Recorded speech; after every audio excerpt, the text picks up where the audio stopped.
Cuckoo. Can you hear me, Magpie? Yes. Must be dreaming. Oh, no, this isn't a dream. Going doolally, then. Not at all, sweetheart.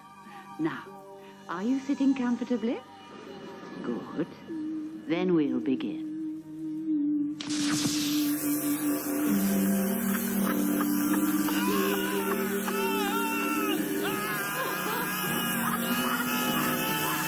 I think the problem I have with The Idiot's Lantern is that there are a lot of really exciting prospects and plot threads on offer here, but the episode just really doesn't know where to take them. Don't get me wrong, I think it's watchable, but I like my Doctor Who to be a bit better than that in all honesty. The whole concept of the TV wishing to eat people always struck me as a tad strange as a kid, but as a concept in its rawest form, it's actually quite good. The problem is, however, how that transcends from the script to the screen, and that's where the problems begin to form for me. After an unprecedented successful streak, the new revamped Doctor Who series begins here to trip itself up once more. Despite a valiant attempt to sustain cleverness and wit in his writing, Mark Gatiss is working with inferior elements in his content, half of which appear to have been dumped on him by the executive producers in their lack of wisdom, resulting in one of the most forgettable, cringe-inducing tales of the season. The pre-credits cliffhanger is so memorable it just screams Doctor Who, a TV coming to life and lashing out and snatching your face off. That's where Mark Gatiss is at his best, developing something quirky and disturbing, and rather Who-ish. Unfortunately, that is the most innovative idea in the entire piece, and is repeated ad nauseum until it loses its impact towards the end of the episode. What The Idiot's Lantern needed to do was keep upping the game with more exciting innovations. Euros Lyn is too good a director of atmosphere to fail to bring the horror aspect to life, and the old woman at the window with the blank face and the cage full of twitching blank nasties are enough to give anyone the chills. Plus, Murray Gold's score is absolutely on the money here. One scene I don't really enjoy is the screaming match between the Doctor and Eddie in the middle of the episode, which is just embarrassing, even more so when you consider this is two very fine actors that are completely without direction. When he does get a right hook, you can't help but applaud. There's a real smugness to Tennant's performance in this episode that has nothing to do with the charisma and is more like total arrogance. When the character is written with this much conceit, it feels as though it's covering up for the fact they just don't know where to take the character. Fortunately, once Rose leaves, they figure out a cool direction for him and never look back. I found Tennant's cool, quiet threats to Anthony Headmaster and School Reunion extremely effective because of the underlying intensity of that scene, but his frenzied barking at Magpie in this episode fails because it lacks any of that subtlety. He isn't scary, he's just loud, and that really doesn't suit Tennant here. On the other hand, his chemistry with Tommy is actually rather lovely, and is a crying shame because we never saw him again, and it's a shame that we never see Tennant with a younger male companion, as I think that could have brought something interesting out in his performance, and it's definitely one of the best aspects of this rather weak episode. Talking of Tommy, actor Rory Jennings is one of those adult performers blessed with younger looks, and one that can fool you into thinking they have found an astonishingly good child actor.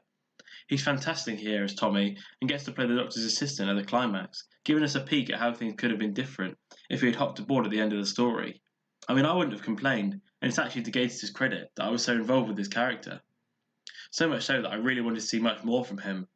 Furthermore, Jamie Foreman is such a good actor, and I've seen him give rather better impressive performances in other shows, but his turn as Eddie Connolly here doesn't convince me at all. He needs to be a really bullish, frightening man to make the point that the episode really wants to force home about his character, but for the most part he is rather cuddly, and Foreman seems uncomfortable when he has to go into the shouting mode. And what a shame it is when you get a guest actor such as Maureen Lipman and then give her a role that is way below her credibility, with her playing The Wire. When you get someone like Lipman on board, you've got to give her more than just a gurn and a snarl on a screen. Those elongated cries of "hungry" just don't do it for me, plus you can see how awkward and stiff she is in those scenes. The silently screaming faces on the TV are a good idea in theory, but look decidedly comical in practice. I started off liking The Wire, but towards the end of the episode she really started to annoy me.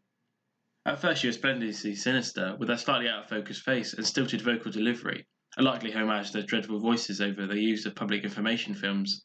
But after a while, her incessant cries of "feed me" just blew apart the illusion. Plus they never really explained The Wire's method to us.